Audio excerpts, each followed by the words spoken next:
Vamos lá, gente, vou tentar dar uma ajudinha, que eu já tentei esse vídeo um monte de vezes, aí toda vez eu sou atrapalhada e atrapalho, eu não consigo voltar. Vamos lá, importante é o seguinte, saber dessa aula, nós vamos entrar um pouquinho, compreender o gênero conto, tá?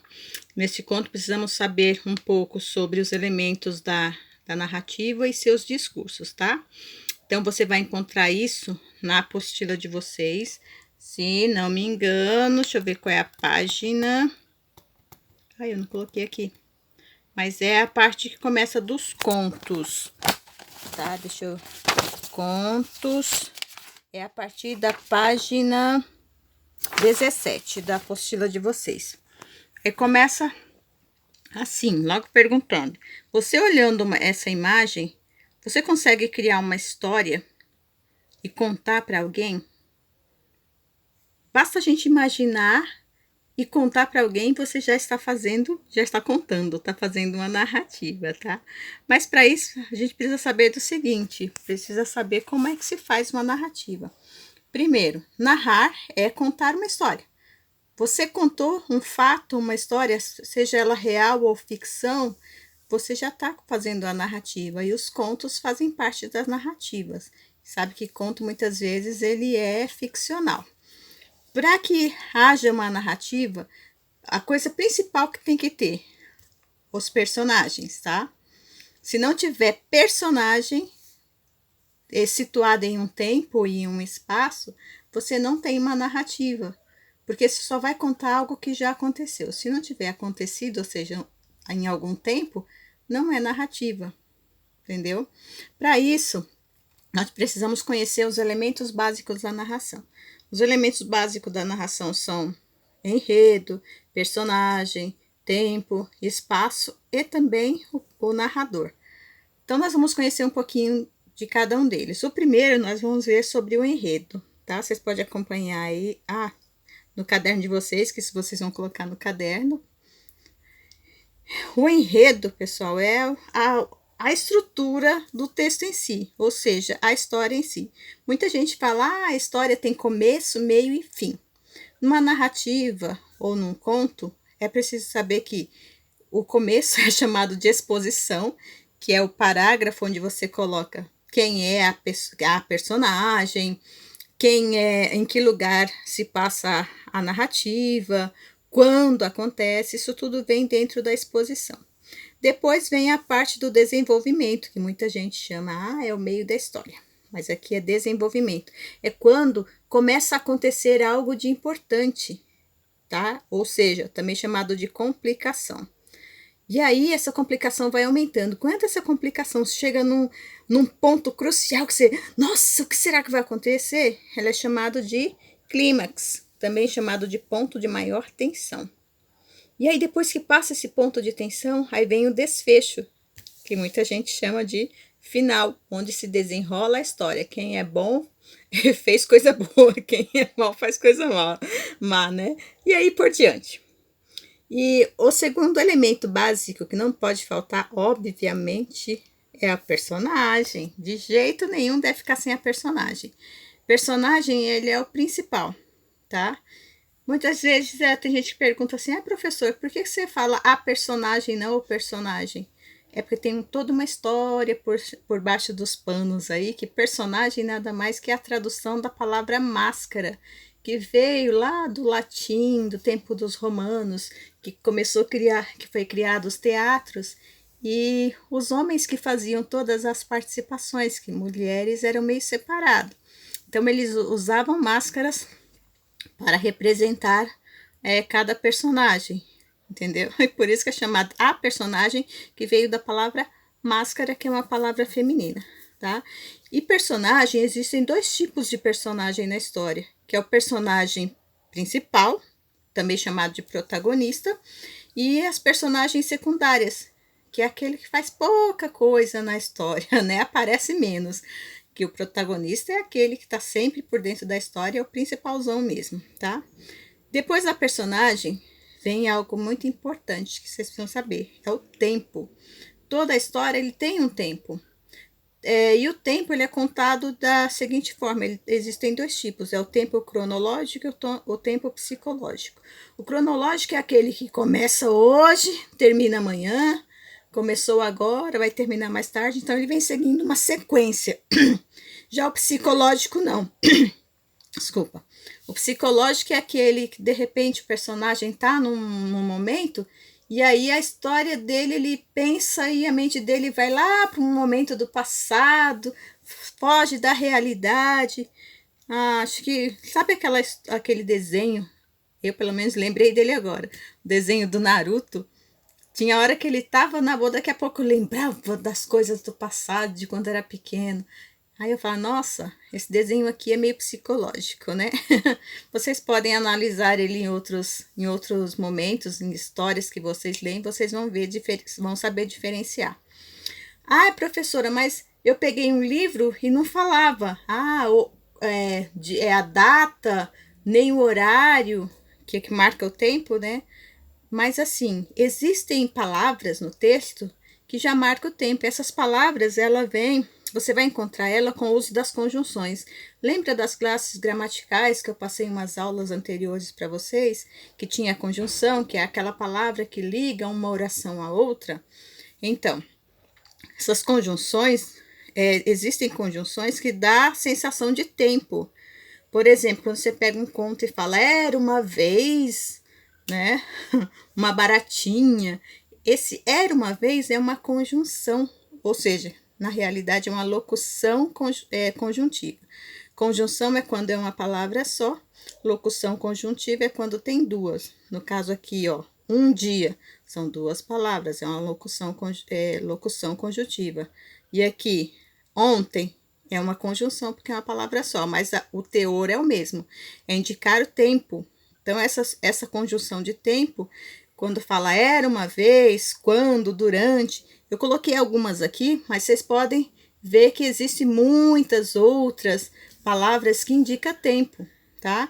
Então, vocês podem até completar aí no caderno de vocês, se vocês quiserem, para melhorar um pouquinho o vocabulário de vocês. Então, as conjunções marcam o tempo num texto, porque muitas vezes não aparece o nome do local ou a data, mas você pelo nome do local, desculpa, isso aí é para espaço. Não tem data, 25, hoje é dia 7 de abril, não tem, mas você pelas palavras, pelas conjunções, já marca um tempo na história. Depois do tempo vem o espaço. O espaço é o cenário onde acontece a história, que muitas vezes também não tem o nome do local, mas vamos lá de novo nas classes gramaticais. Vocês podem voltar no caderno de vocês e ver do que se trata. O espaço ele é indicado por advérbios. Lembra daquele que eu falei? Advérbios eram palavras invariáveis, tá? Que indicava modo e local e tempo também. Então, esses advérbios é aquele que pode ser usado no começo, no meio, no final da frase, lembra? Então, essas palavras, esses advérbios também indicam espaço. Por exemplo, tem a palavra ali, lá, além, abaixo, de frente, de trás, tá? São palavras que indicam local, espaço onde está acontecendo a história, tá bom? Então, não é um espaço definido, mas pela palavra você já sabe que ali tem um lugar imaginário na cabeça de quem escreveu o conto ou o narrador está falando, tá? Agora vem outra coisa importante dos elementos da narrativa. Narrador. Tem gente que confunde o narrador como sendo aquele que escreveu a história.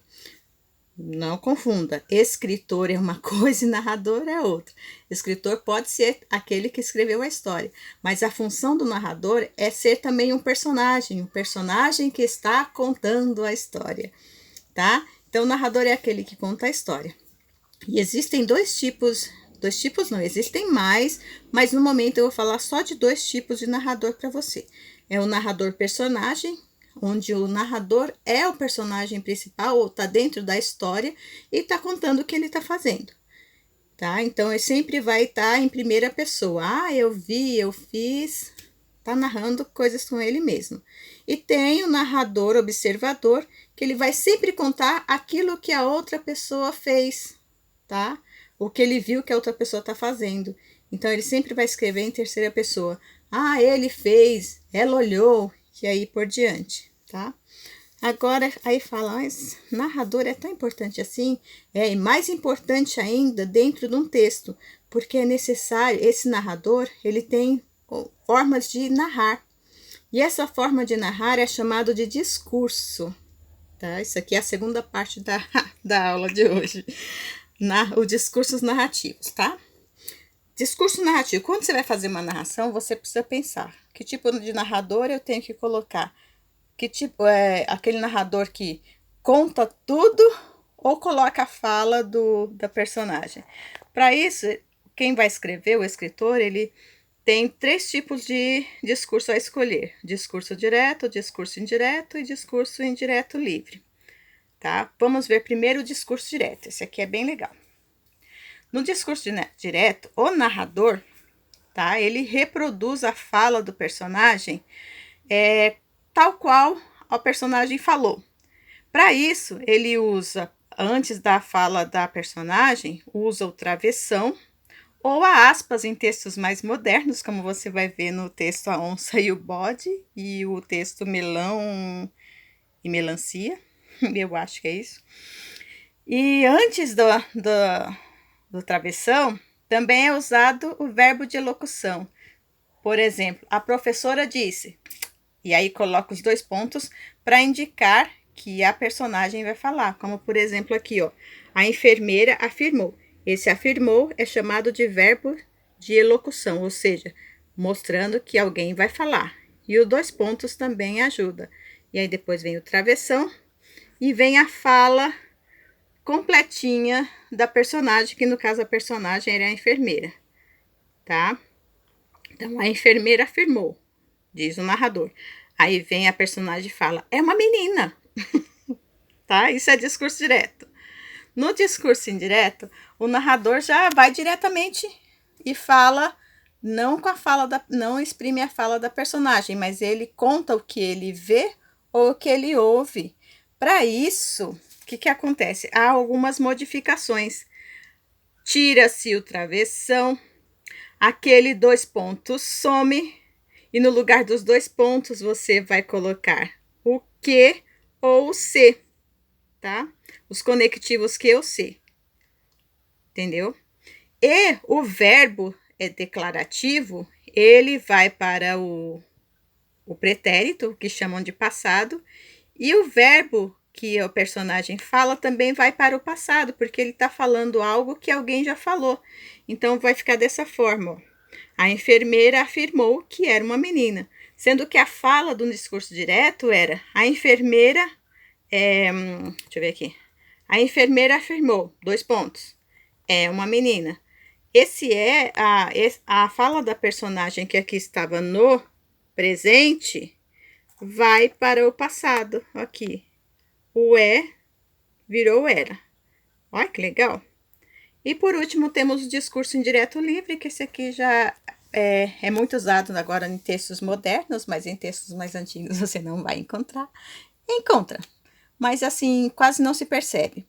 O discurso indireto livre é a mistura do discurso direto e indireto, apenas para dar um valor estilístico, né?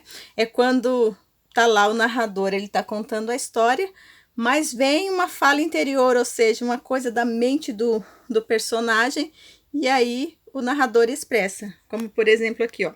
Tem um narrador contando, olha, ela deu um passo para a cozinha. Se ela gritasse, mãos para o alto. Opa, isso aí não é a fala do personagem? Mas é a fala, é uma voz da mente, tá? Que fala, ai, se eu gritasse, mãos para o alto, o que faria o ladrão? Aí já vem a fala do personagem, ele contando o que aconteceria. Mas está entre aspas, então ficou misturado o discurso direto e indireto, porque o discurso direto está na mente tá dentro da fala do interior do personagem. Ok? Viu que facinho? Agora, na atividade de vocês, é molezinha, tá? Vocês vão para a apostila, lá tem o texto, a onça e o bode, obviamente vocês vão ler bem com cuidado o texto, tá? Tem uma atividade que é para vocês pesquisar no dicionário, que tá na página 19, coisinha fácil, é pesquisa, eu não posso interferir, tá? Tem a interpretação do texto, que isso aí também é vocês fazendo a interpretação. Agora vem a parte do que eu acabei de ensinar, é o seguinte, aqui você vai preencher as características dos elementos da narrativa. Você vai voltar, por exemplo, o tempo. O que é o tempo aqui? Aí você vai lá no tempo e veja, o que é o tempo? Ah, é o período durante o qual acontece os fatos. Aí você vai lá e escreve para fixar bem na cabecinha de vocês o que é. Então, você vai preencher isso de acordo com o texto que eu passei lá e vocês colocaram no caderno. Aí, vocês vão vir, vocês vão ler a leitura do texto, tá? E aí vai preencher de acordo com o texto sobre o tempo, o cenário, o narrador e aí por diante. Por exemplo, o tempo, tá pedindo aqui. Vocês vão fazer análise. Dentro do texto do conto A Onça e o Bode, você vai lá, lembra que eu falei que tem o texto, o primeiro parágrafo, ele fala quem é os personagens, o tempo que acontece, o espaço, costuma aparecer sempre no primeiro parágrafo. Vocês vão procurar lá e vão procurar. Tem nome do lugar?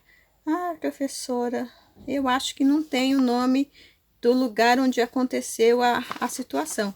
Ai, professora, não tem uma data, não tem um dia, não marca a hora, mas, pessoal, lembra que eu falei que o tempo ele é marcado por conjunções ou locuções conjuntiva e que o espaço era marcado por palavras adverbiais, advérbios? É simples, vocês vão falar, não tem, por exemplo, o tempo. Não, vocês vão ler o texto, não sei se essa é a resposta. Quer dizer, eu sei, mas não vou falar para vocês. Ah, professora, não tem uma data aqui, mas tem algumas palavras que indicam tempo. Você vai procurar essa palavra e vai escrever, ó, não tem o tempo, mas pela palavra tal, a gente sabe que se passa aí você coloca a palavra, tá? Assim serve para todos os outros. Quem é o personagem, tá? O enredo, ou seja, o que acontece, o que aconteceu de importante, aí você vai colocar, tá bom? Aí, indo mais para frente, você vai falar sobre as aspas. Mais uma coisa que você vai pesquisar. Para que serve a aspas? É claro que eu coloquei lá no texto. Se você for esperto, você vai saber para que serve as aspas. Depois de ler lá sobre a questão do discurso. Aí você vai colocar a resposta. Facinho, facinho. E aí, por fim, tá aqui a pergunta. Olha que chique. Complete. No que se refere às falas da personagem, quando transcritas na íntegra num texto, do jeito que o personagem fala, né, na íntegra, temos então que tipo de discurso? Direto ou indireto? Mais fácil que isso, só uma madeirinha de mingau de maisena, tá? Eu já aproveitei e peguei o material da página da aula 5 e 6, o Brasil, um país de mil histórias. Aí tem aí melancia e cocumole, eu falei melão, né? Vai que coisa estranha. Vocês vão fazer também essa atividade que tem o mesmo teor da atividade anterior, tá? Então, essa melancia e cocumole seria a atividade para sexta-feira. Eu já coloquei logo tudo uma vez, tá? Tá super fácil, é mais um texto para ler. Vocês vão fazer praticamente a mesma coisa que já foi explicado, tá? É interpretação de texto, discurso, questão de personagem. Eu sei que vocês vão se dar bem. E assim que terminar, gente, quanto mais rápido vocês fizerem e mandar as fotos, vai ser uma maravilha, porque eu preciso já colocar a nota para vocês, tá? E outro detalhe, pessoal, participem do Centro de Mídias. Ontem eu chamei um monte de gente e fiquei lá, ó, só esperando falar um bom dia para mim. Ninguém apareceu. Que dó. E amanhã tem centro de mídias de novo. Eu vou ficar lá esperando vocês, tá?